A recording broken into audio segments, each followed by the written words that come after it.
Hey there, and welcome another of these update videos for Ukraine. My last video did pretty great, but there was a lot of questions and confusion around the encirclement of 1,000 Russian troops in Vesele Kapila. So I took my time to look a little bit more into it. Also, as the situation developed, the fog of war cleared a little bit, so we know a lot more details about the situation. And now I'm able to essentially get a little bit more perspective on what was the actual situation on the ground, where did this started from, and what's actually happening. So let's just jump quickly in. So what was the situation is that for a longer time, the Russian troops had the control of around this line.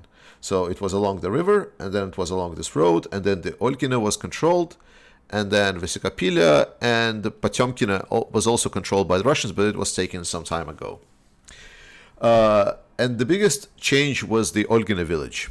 Now, if you look closely enough, here is the small, like a road that is basically feeding the supplies to Vesele Kapila, which is this village right here. It's not a big village, but it's a kind of like on the top line of defense for the Russians, which is quite important. So what was happened is essentially as Ukrainians moved into Olkina, and as they were also a little bit advancing from Potemkina, this shifted the line a little bit, and now you see what's the problem. So there is only one kind of road that was before defended by this Olkina village, but this road now is basically ineffective, almost like a small arms control by the Ukrainians. So when I was talking about that there was this pocket, and yes, of course, the name of encirclement, 1,000 Russian soldiers, sounds a lot better, but you cannot blame me for a little bit of clickbait. But as I explained in the video, in the last one, that there was this pocket of the Russian forces, and Ukrainians got effective control of the supplies going into that pocket. This is what was actually happening on the ground. So there was this road, and now the supplies basically need to be driven through the field, which is not a very nice way to drive, and it's a very not completely even terrain. Let's just say it's not the easiest way to supply. Then the second confusion was about 1,000 soldiers. So there was the idea that this 1,000 soldiers are encircled, they cannot do anything. That is not the case. And thankfully, in my video, I also didn't say that was the case, but that they are fighting here. So the incorrect part that was confused was that it was about 1,000 to 2,000 soldiers that was actually fighting is kind of this whole part of the region. Right, so it's not that they were completely encircled, it was that they were fighting for this encirclement. There is a significant force of Russians in Vesele Kapila.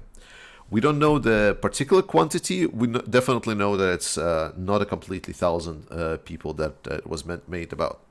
But the point still stands basically that I explained in the last video is that we now have Vesele Kapila. The Olgina is pretty much completely taken by the Ukrainians. They are now controlling the road that supplies to Vesele Kapila, and these troops right here are in a kind of a bad place. The problem obviously is that it's not as sketchy, it's not as much people, and it's just a tactical level. And here I would like to repeat myself again, that what we're interested in is not the tactical level, right? When I said 1,000 people were encircled, I didn't want it to be like as a whole situation and looking at the situation. What I wanted to say is that Ukrainians are continuously advancing and they're creating threatening positions for the Russians. The Russians here, they still have a way to escape. They can do the fire support, especially because in the last day we know that there has been some reinforcements of the Russians coming in to support these people at Vesele Kapila. What is important is not that this particular town is taken or the Russians are encircled. The important part is that Ukraine is advancing and Ukraine is doing really good. So contrary to what a lot of the comments might let you believe that, oh no, there isn't 1,000 soldiers encircled in Vesele Kapila, therefore Ukraine is completely losing this war. it is not true. Let's look at the big picture, and the big picture is Ukraine slowly and steadily is having gains around Vesele Kapila, and they're also having some improvements around this area when I talked the last time. More importantly, I don't want to talk right now about what's happening in Kherson. I'm following the developments, and the Kherson is actually a very good setup for Ukrainians that is happening. But right now it's a preparation, so all of the small tactical things that are going to happen there is more of a setup to a larger offensive, and we're going to see if this will bring any benefits for Ukraine. But to kind of not spend your time and give some perspective to you, I also looked in details about the battle map, because let's be honest, there is not right now a lot of news except for, well, some of the new Russian ammunition storage or command points have been blown up by HIMARS system. And on the contrary, on the Russian side is like, hey, they just bombed additionally some of the Ukrainian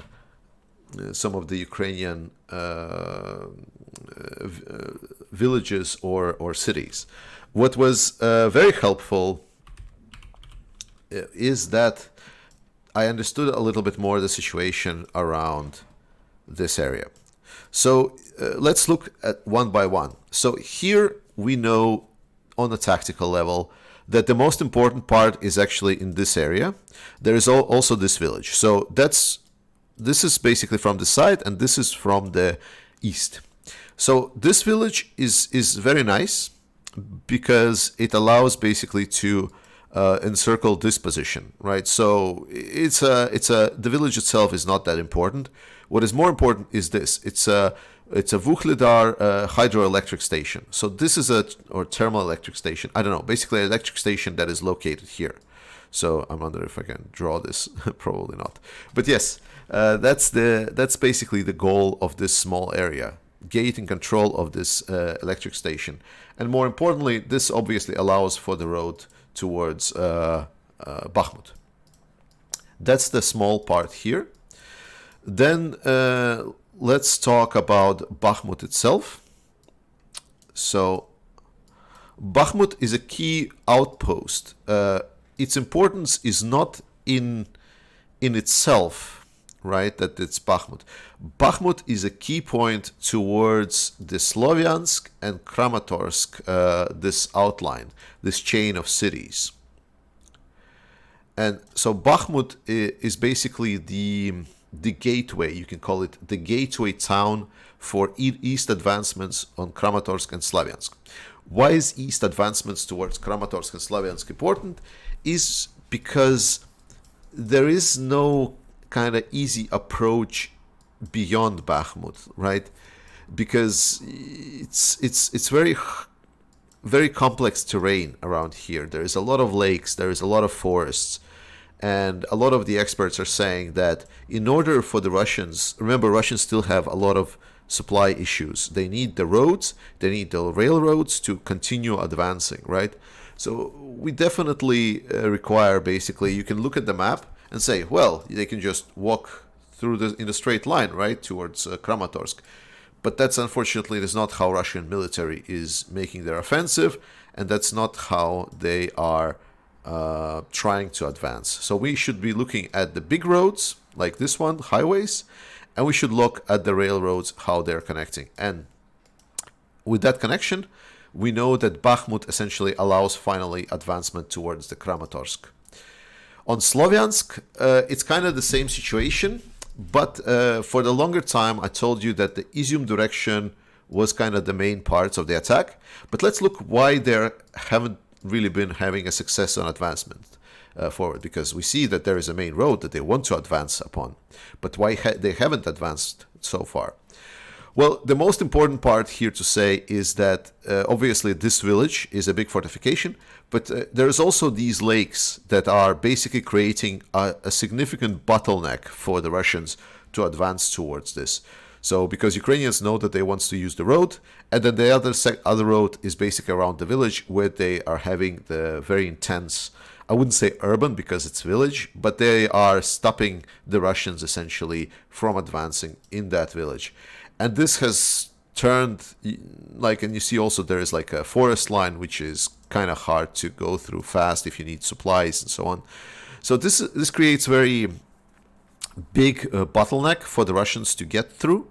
And this chain of lakes actually goes quite a way down, all the way to Sloviansk. So there is like no easy kind of overpassing it and trying to attack Sloviansk from this direction, because the kind of the same bottleneck is also here around Krasnopila. And this is just a huge outline. Like this would be a huge, how do you say, a huge side path towards Sloviansk. And we know that the Russian forces are not as strong here because it's kind of far from the supply line. So you see no roads here.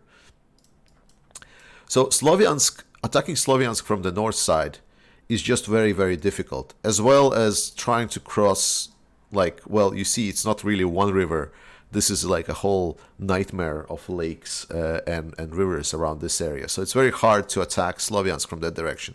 So the only direction basically to attack Sloviansk is from this side.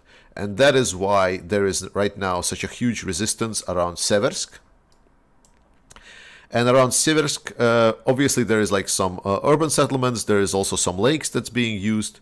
And there is another settlement. That's basically the kind of the front line for the Ukrainians. Then they want to hold Seversk. So taking of Seversk basically is a gateway to Sloviansk. So we should expect that the Russians will focus their attention around these two parts. And obviously, hopefully, slowly, if they will try, then obviously it's also taking Soledar just to kind of get on the north side of Bakhmut as well. It would be something that they were looking forward to. So these are the main targets, and these cities by themselves, again, not really the key cities, but they are gateways towards the actual value point. Kramatorsk, let's say why they are valued. So in Kramatorsk, this is a major hub for a lot of the rail lines, a lot of the roads. This is the logistical center of a lot of both Ukrainian operations in the region and general logistical operations in the Donbass region. Sloviansk, on the other hand, is very important. It's because this is the main central source for water inside of the whole Donbass region. Donetsk and everyone else in this region, the big city, the capital of this Donbass region, is actually being fed from Sloviansk. Maybe they obviously did some adjustments and workarounds, but from the Soviet times, what was built, the biggest and most important water plant and water distribution facilities were located in Sloviansk.